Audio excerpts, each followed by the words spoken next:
This episode from the life of Sherlock Holmes will be transmitted to our men and women overseas by shortwave and through the worldwide facilities of the Armed Forces Radio Service. Petri Wine brings you Basil Rathbone and Nigel Bruce in the new adventures of Sherlock Holmes.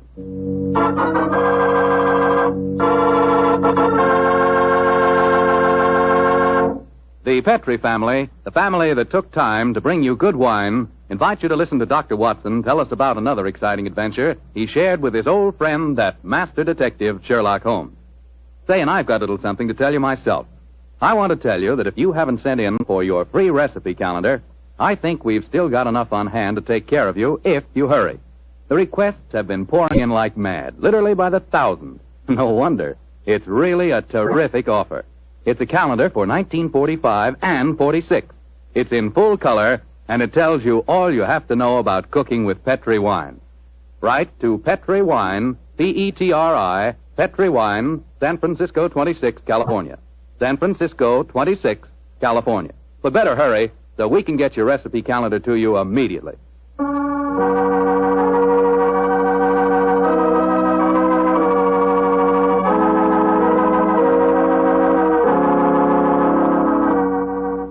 And now let's drop in on our good friend, Dr. Watson. Good evening, Doctor. Good evening, Mr. Foreman. Where are the puppies tonight? Well, I found them playing with a dead seagull, so they've been sent up to bed in disgrace. Well, you certainly look comfortable yourself, Doctor. What's that small blue book you're reading, the latest bestseller? No, indeed not. This book was never a bestseller, my boy. It's entitled Practical Handbook of Bee Culture, with some observations on the segregation of the queen. Quite a catchy title. Who's the author? A fellow by the name of Sherlock Holmes. He was engaged in writing it when the adventure I'm going to tell you about took place. Well, you told us last week, Doctor, that a pair of canaries played an important part in the story. That's quite right, Mr. Foreman. It was in the summer of 1908, I remember, and I'd persuaded Holmes to leave his Sussex bee farm for a few weeks and to join me in a holiday at the little fishing village of Kingsgate in Kent. We were staying at a charming little inn called the Fisherman's Arms, and for the first few days, our holiday was a delightful one. And then, I suppose, Doctor, strange things began to happen. They did indeed, Mr. Foreman, they did indeed. Very strange things. One afternoon, we'd just finished a late tea, I remember, and were sitting outside on the lawn sunning ourselves and enjoying our pipes. Holmes lay back, with his long, thin fingers clasped behind his head, gazing thoughtfully at the multicolored fishing boats bobbing at anchor in the harbor. After a moment or two, he spoke to me. Watson, you're really a splendid companion. I can't think of anyone else who would let me smoke my pipe in silence for half an hour without asking me what I'm thinking about. That's not very surprising, Holmes, after all the years that we've been together. Well, nevertheless, the gift is a rare one, old chap, and I appreciate it. Oh, thank you, old fellow. By the way, since the half hour's up, what have you been thinking about? The lack of enterprise of a modern criminal. Audacity and romance seem to have passed forever from the criminal world. Read this note I received this morning, old fellow. See for yourself how low I have sunk. Oh, let's have a look. Mr. Holmes, I am staying in the same inn as yourself, and as I have had a very frightening experience this week, I thought perhaps you would help me. Please do. It's signed Mary Victor. An exciting document, isn't it?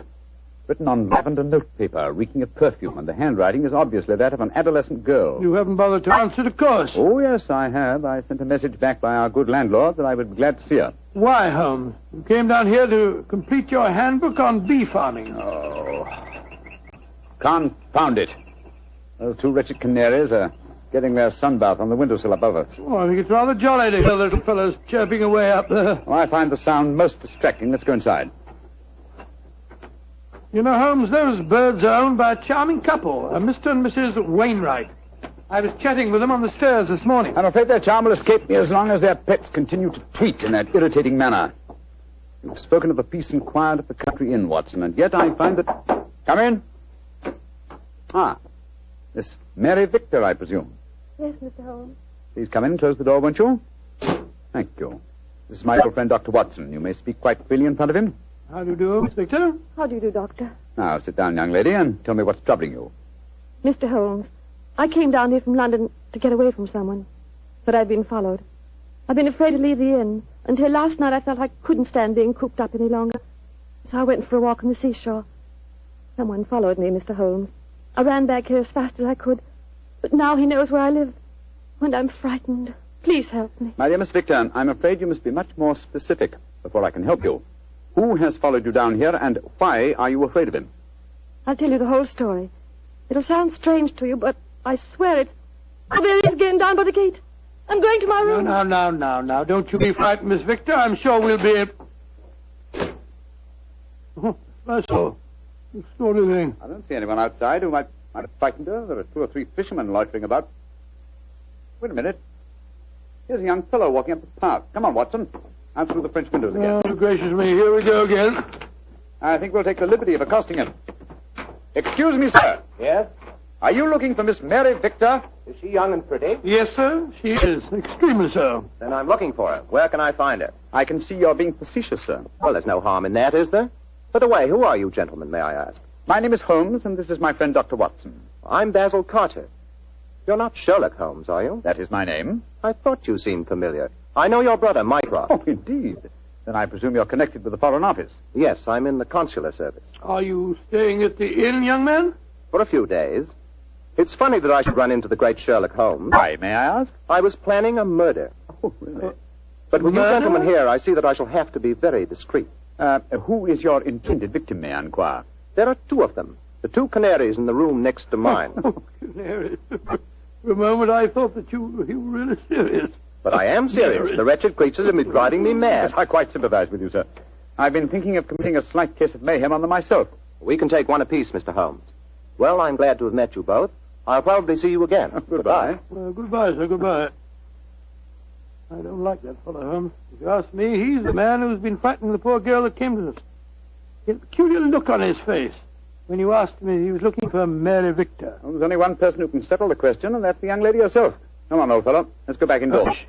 Here comes Wainwright, the owner of the Canaries. Good evening, Mr. Wainwright. Good evening, gentlemen. This is my friend, Mr. Sherlock Holmes. I am honored to meet you, sir. How do you do, Mr. Wainwright? Beautiful evening, isn't it? I just took a stroll down to the store to get some more birdseed. By the way, Mr. Holmes, I hope our canaries don't bother you. Little fellows are such a comfort to my wife and me. Oh, no, not at all, sir. I find their chirruping very soothing. Oh, I'm so glad. Good night, gentlemen. Good night, sir. Good night, Mr. Wilson. Not Wilson, Mr. Holmes. Wainwright. Oh, I beg your pardon. I'm so sorry. I thought you said Wilson. Good night. Not like you to mix up names, Holmes. I didn't mix them up, old fellow. I never forget a face. Mr. Wainwright is in reality Wilson, the notorious canary trainer, whom I had the pleasure of sending to prison for a 7-year stretch in '95. Some years later, he made one of the most spectacular escapes from prison in the history of crime, and has since managed to evade all efforts to recapture him. Great Scott, he seems such a sweet old fellow. Well, possibly he's reformed, but I doubt it. Our stage is set for an intriguing problem, old chap, and our cast is an interesting one. A frightened young girl, a diplomat of uncertain integrity, and a noted criminal. Watson, I have a feeling that once again the game's afoot.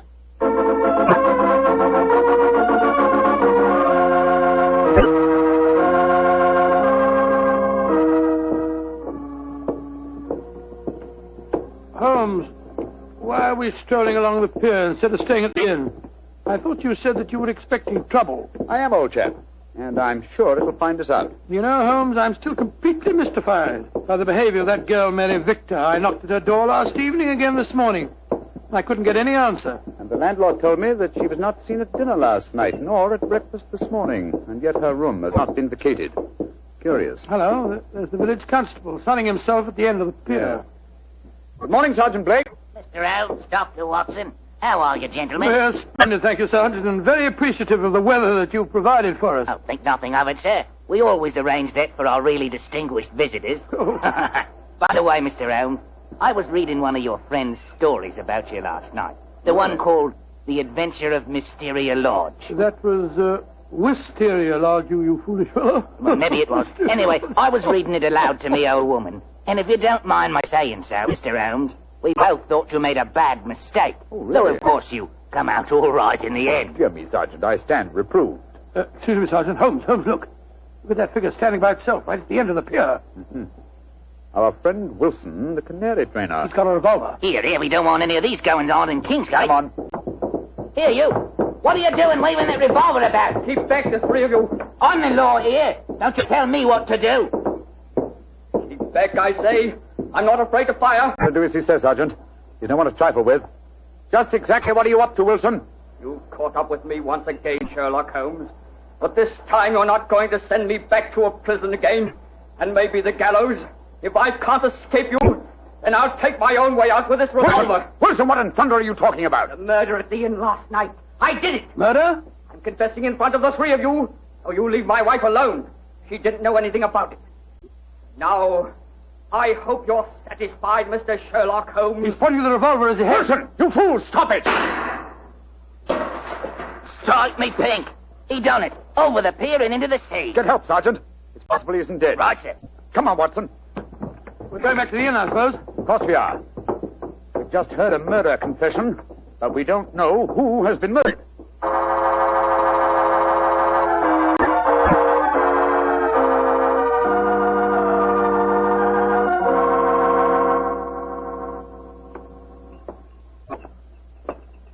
Holmes, what was the telegram that you sent off just now? A message to my brother, Mycroft. The innkeeper informed me that Basil Carter, the young diplomat we met yesterday, left the inn rather hurriedly in the early hours of this morning. Come on, let's go upstairs. Well, we'll have to break the news to Mrs. Wainwright, I suppose. Before we do that, I think we'll see if Miss Victor's in her room. Which one is it? Here, top of the stairs. We'll take the liberty of looking in. Miss Victor hasn't been seen since last night. Uh-huh. Unlocked. Lord, what a mess. Clothes strewn all over the place, open suitcases. Yes, it Look looks at as if the young lady had been planning an immediate departure. Where could you be? No one's seen her since last night. Oh, I beg your pardon, gentlemen. I thought I heard Mary Victor come in. I'm Mrs. Wainwright. Mrs. Wainwright, I'm afraid we have some rather bad news for you. Your husband shot himself a quarter of an hour ago at the end of the pier, and his body fell into the sea. Is he dead? We must presume so, madam. I left the police sergeant there searching for him. Sergeant Blake should be back here any moment now. So he did it. After all. You don't seem very surprised, madam. He threatened to do it. Mrs. Wainwright, before your husband shot himself, he confessed to committing a murder in this inn last night. A murder? Whose murder? At the moment, we're not quite sure. Oh, he must have been out of his mind. Mrs. Wainwright, I'm afraid I must ask you some rather painful questions. Are you aware that your husband was a criminal, that he served a prison sentence under the name of Wilson? Yes, I knew that. He told me when we were married 2 years ago. But he said that he'd gone straight ever since he'd come out of prison. That's why he changed his name. He was trying to make a fresh start. You know of no reason for his planning to kill anyone at this inn? None. And unless you find someone murdered, I wouldn't give too much thought to it. Yes, if you'll forgive my saying so, madam, you seem remarkably unmoved by your husband's tragedy. Why should I pretend? We were very unhappy together. This might be the best way out of it for both of us. Oh, my soul. My husband carried quite a large amount of life insurance. In the event of suicide, would that be payable? Depends on the policy, madam. But I must say that from your attitude, I begin to doubt whether your husband is dead. What do you mean? I mean that if Mr. Wilson, or if you prefer it, Mr. Wainwright, wished to disappear in spectacular style, what could be simpler than to pretend to shoot himself, drop into the sea... Mr. Holmes! I'm up here, Sergeant. Did you find him? Yes, Mr. Holmes. We fished him out right away. Dead as a doornail.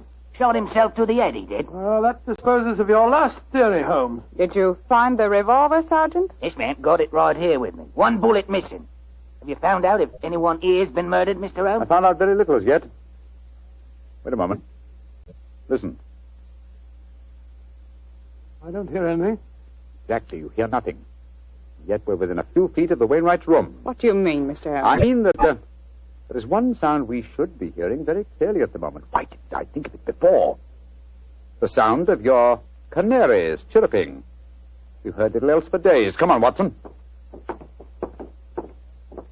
Where are you going? Your room, madam. I'm afraid I must dispense with asking your permission. You're already in my room. It seems a little late even to mention the subject. Here's the bird cage and the windowsill. Oh, the Birds are gone. No, old chap. If you look more closely, you'll see them on the bottom of the cage. Let me open this door and get one of them out. By Jove, Holmes. They're dead. And yet when we entered the inn a few minutes ago, they were still chirruping. But who on earth would want to kill a couple of birds? That, my dear fellow, is one of the things we have to find out. So far, I must admit, I'm puzzled. We have a self-confessed murderer, and the nearest thing we can find to a corpse is a pair of dead canaries.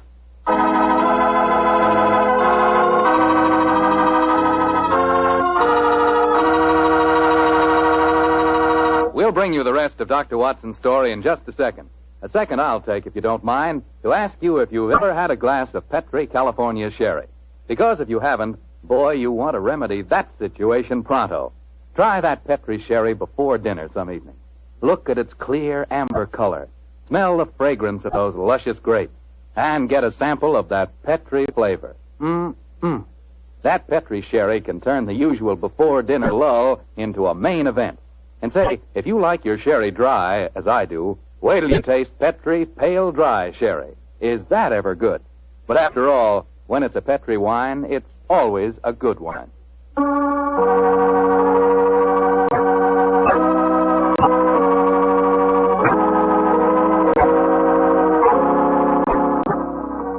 And now, back to tonight's new Sherlock Holmes adventure. Strange events are taking place in the Kentish fishing village of Kingsgate. A self-confessed murderer has committed suicide, but his victim cannot be found. As we rejoin our story, the great detective and his old friend Dr. Watson are once again examining the room of Mary Victor, one of the missing guests. You know, Holmes, the murder that Wilson confessed to before he committed suicide might have been the killing of those two canaries. I think not, old chap. Wilson obviously loved the creatures and kept them in spite of the fact that they were dangerously apt to identify him with his criminal past. Uh-huh. Interesting. Very interesting. Huh? What have you found? This note lying on Miss Victor's dressing table. Yeah. Let's have a look. You think you can hide from me, Mary, but you can't. Wherever I go, I shall follow you. So why not get wise to yourself and stop running away? Sounds as if the poor girl was in danger, all right. Possibly, but the writer of that note was certainly obliging. Though the letter is unsigned, he at least gives us a clue to his identity. Oh, what clue? The phrase, get wise to yourself, is very un-English. It's American. Come on, old chap. Well, where are we going now? The envelope to this letter has the Kingsgate postmark on it. I should be surprised if that fount of all knowledge, the village postmistress, can't help us find an American visitor.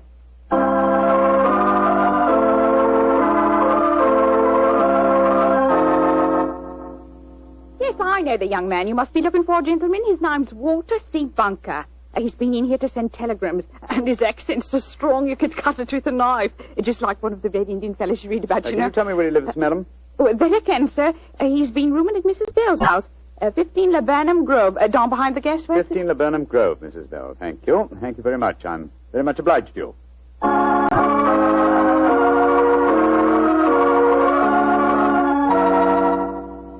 You, Mrs. Bell? Yes, sir.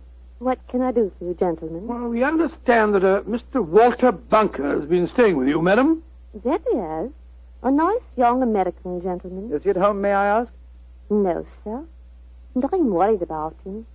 This morning, when he goes out, he asks me what the nearest cemetery is. Cemetery? Oh, gracious me. Huh? I tell him, and then he gives a queer kind of laugh.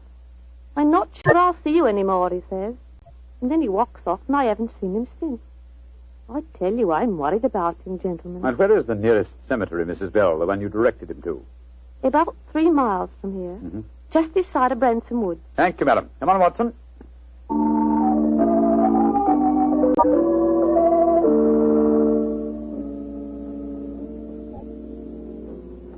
The cemetery seems deserted. Shh. The music comes from the church. Good Lord, it's a funeral. Or a wedding. Come on.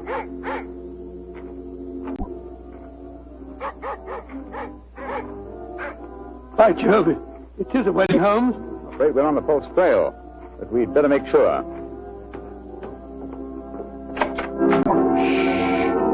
Quiet, gentlemen, please. The ceremony is just ending. Just one question. Can you tell me the names of the couple who've just been married? Miss Mary Victor from the inn, and a young American by the name of Bunker. Thank you.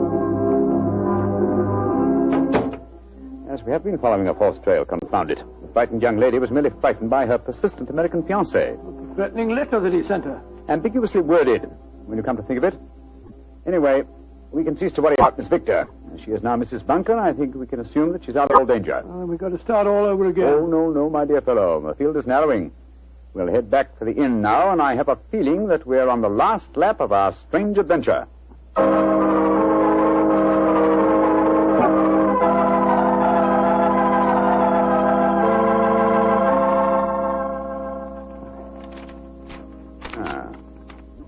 Yes, here's another suspect eliminated.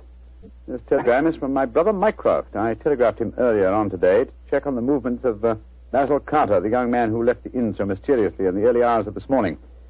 His answer informs me that the gentleman in question was recalled to the Foreign Office suddenly and arrived quite safely a few hours ago. Well, now I'm completely puzzled. And I, old fellow, at last see daylight. Wish I did, Mr. Holmes. Sergeant, go upstairs and get the dead man's widow and bring her to my room, please. And then I think I can give you the solution to this problem.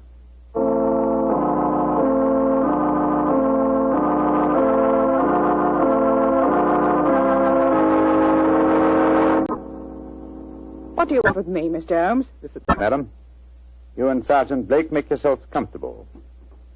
Now, in the first place, the murder occurred this morning and not last night. I know what you're hinting at. The canaries. I admit I killed them. But you can't do anything to me for that.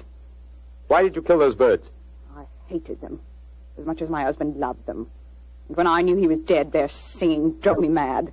And so I killed them. But they must have been already dead when we told you of your husband's suicide. True, Watson, but the lady was fully aware that her husband was dead when we informed her of the fact. You see, she murdered him. You're talking rubbish. Yes, Mr. Holmes. How could she have murdered him? We saw him shoot himself before our eyes. Because when Wilson raised that revolver to his head, he was convinced that it contained blank cartridges. Unfortunately for him, his wife had deliberately replaced the blanks with live cartridges. But great heavens, why? How? Let me reconstruct the case for you.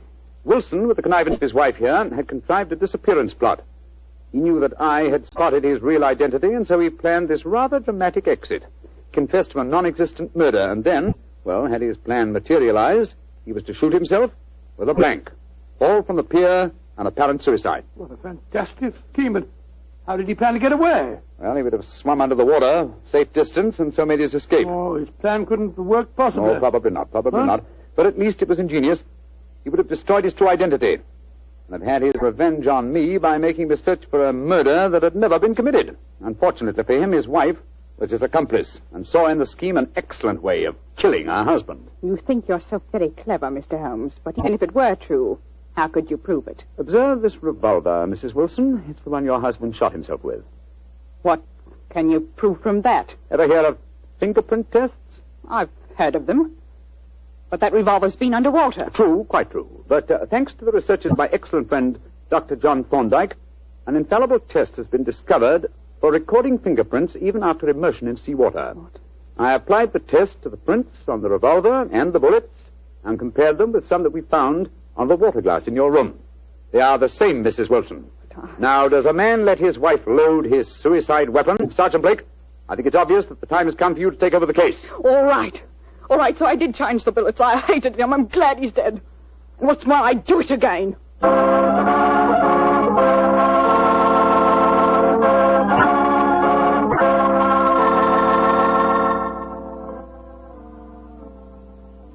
Mr. Holmes. Yes, Sergeant Blake? Well, now that I've taken Mrs. Wilson to the station and booked her on a murder charge, I wonder if you'd mind answering a question. With pleasure.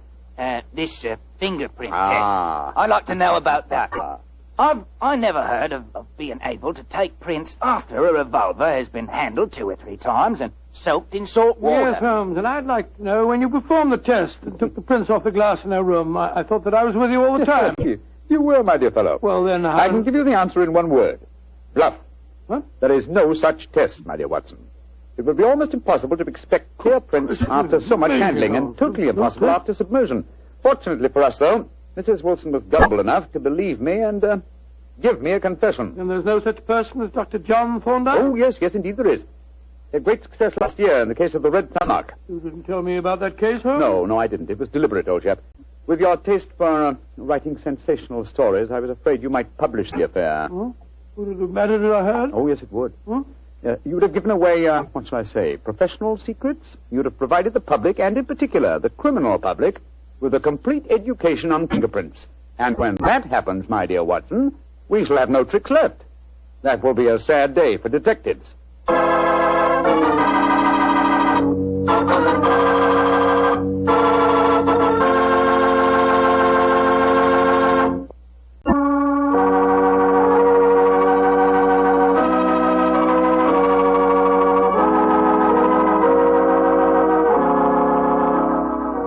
Tonight's Sherlock Holmes adventure is written by Dennis Green and Anthony Boucher and is based on an incident in the Sir Arthur Conan Doyle story, The Adventure of Wisteria Lodge.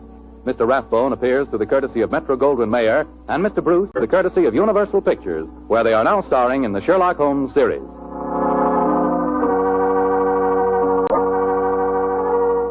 The Petri Wine Company of San Francisco, California, invites you to tune in again next week, same time, same station. This is Bill Foreman saying goodnight for the Petri family. Sherlock Holmes comes to you from our Hollywood studios. This is the Mutual Broadcasting System.